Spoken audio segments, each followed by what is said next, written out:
बिस्मिल्लाहिर्रहमानिर्रहीम अस्सलाम वालेकुम dear students, how are you? I hope you'd be fine. Chapter number 14 के अंदर हमारे पास 4 साइडेड फिगर्स हैं जिनको हम क्वाड्रिलेटरल्स भी कहते हैं। उसके अंदर हम स्क्वायर और रेक्टेंगल की प्रॉपर्टीज़ को अच्छी तरह से पहले ही जान चुके हैं, उसको स्टडी कर चुके हैं। उसके बाद इस चैप्टर में भी हमने पैरेललोग्राम की जो प्रॉपर्टीज़ हैं उसको स्टडी कर लिया था।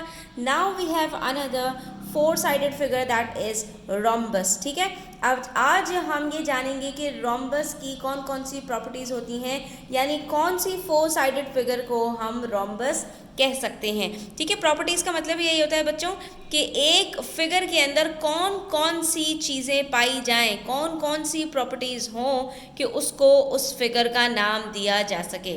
ठीक है, यानी कौन सी ऐसी 4 साइडेड फिगर होगी जिसको हम रोम्बस कह सकते हैं। अब आपके पास यहाँ पर एक येलो शेडेड फिगर है, 4 साइडेड फिगर है और इसको इन्होंने लेबल किया है EFGH से और कह रहे हैं कि ये EFGH एक रोम्बस है। ठीक है, अब इसमें मैं आपको ये बता दूं बच्चों कि ये जो इन्होंने लाइंस बनाई हुई हैं, लाइंस को लेबल किया हुआ है, ये बेसिकली डिनोट करती हैं इस बात को, अगर ये सिंगल लाइन है और इसकी जैसी आपको एक सिंगल लाइन और नज़र आ रही है तो यहाँ पर हमारे पास ये 4 सिंगल्स लाइंस चारों साइड्स पर मौजूद हैं, तो इसका मतलब ये हुआ कि इस बात की अलामत है कि ये चारों साइड्स इक्वल हैं।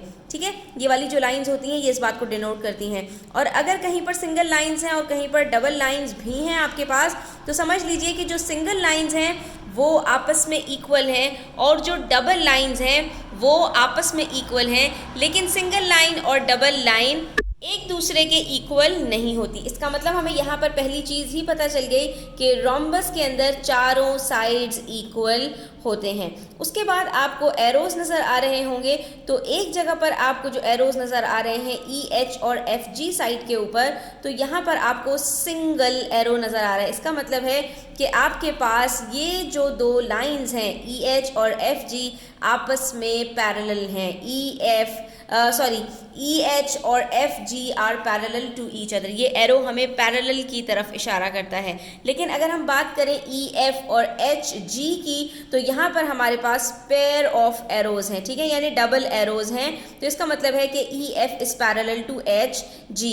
तो यही चीज़ मैं आपको ये बताना चाह रही थी कि अगर आपके पास सिंगल लाइन है या सिंगल एरो है तो वो सिंगल लाइन या सिंगल एरो के जो है वो इक्वल होगा। लेकिन अगर हमारे पास एरोज या लाइंस की जो क्वांटिटी है वो बढ़ा दी जाती है, नंबर ऑफ एरोज चेंज हो जाते हैं, तो इसका मतलब है कि वो अपने ही नंबर के इक्वल होगा, दूसरे के नंबर के इक्वल नहीं होगा। तो यहाँ पर हमारे पास 2 प्रॉपर्टी सामने आ गई कि रोम्बस के अंदर जो चारों साइड्स हैं वो इक्वल होती हैं, लेकिन जो उसके ऑपोजिट साइड्स होती हैं वो एक दूसरे से पैरेलल होती हैं। अब हम इसको देख लेते हैं। तो हमसे कहा जा रहा है rhombus has 4 sides of equal length. ये हमने बात प्रूफ कर दी, हमने फिगर में देख के बता दिया कि चारों साइड्स उसकी इक्वल लेंथ की होती हैं। इसका मतलब है EF, FG, GH और HE ये चारों की चारों हमेशा साइड्स बराबर होंगी। ये प्रॉपर्टीज़ याद रखने का हम अभी एप्लीकेशंस में भी देखेंगे कि इन प्रॉपर्टीज़ को याद रखने से हमें क्या फ़ायदा होता है।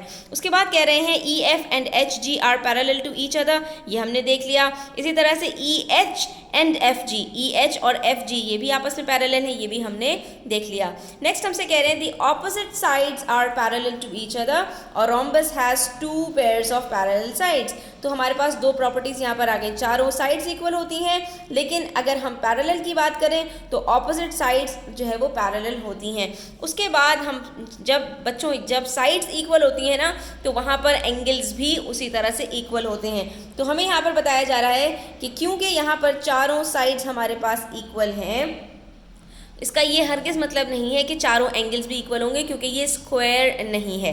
हमारे पास यहाँ पर स्टूडेंट्स रोम्बस के अंदर याद रखिए, जैसे पैरेललोग्राम के अंदर जो ऑपोजिट एंगल्स होते थे वो हमेशा इक्वल होते थे, इसी तरह से यहाँ पर भी हमारे पास जो पेयर ऑफ ऑपोजिट एंगल्स होते हैं ये आपस में इक्वल होते हैं। इसका मतलब है angle W is equals to angle Y, angle X is equals to angle Z। जब हम ऑपोजिट एंगल्स की बात करें तो जो सामने आमने एक दूसरे के होते हैं एंगल्स, आपने इनको देखना है। इसका मतलब है हमारे पास रोम्बस में जो 3rd प्रॉपर्टी है वो ये है कि जो ऑपोजिट एंगल्स होते हैं वो भी आपस में इक्वल होते हैं।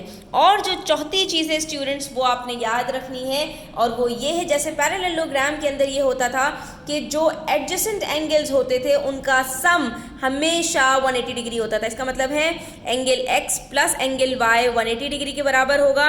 इसी तरह y और z 180 डिग्री के बराबर होगा।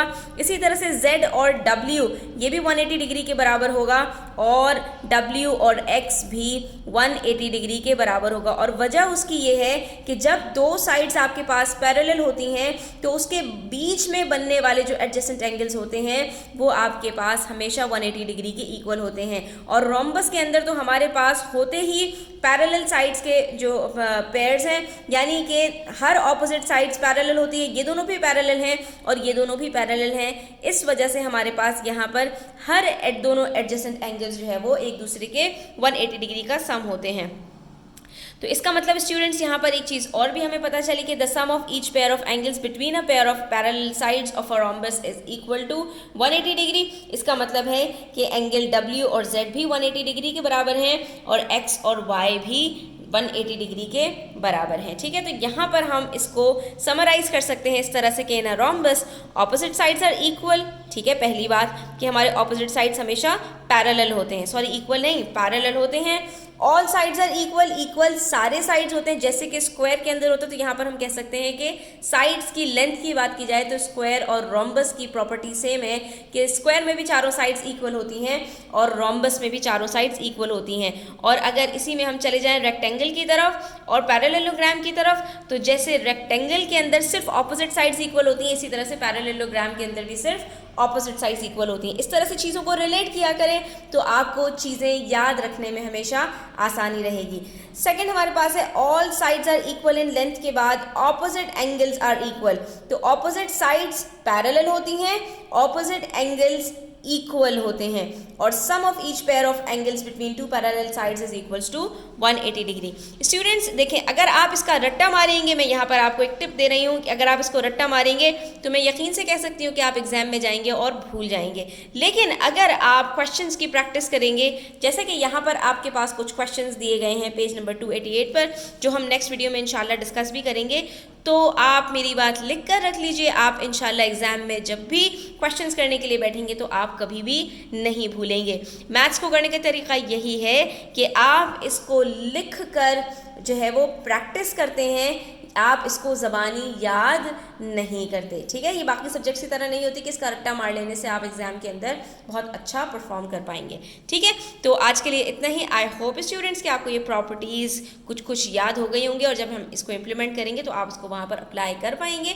तो वीडियो आखिर तक देखने का बहुत शुक्रिया। वीडियो अच्छी लगी हो तो लाइक कीजिएगा, अपने फ्रेंड्स के साथ शेयर कीजिएगा, चैनल को सब्सक्राइब करते जाइएगा। अपना ख्याल रखिएगा। अल्लाह हाफ़िज़।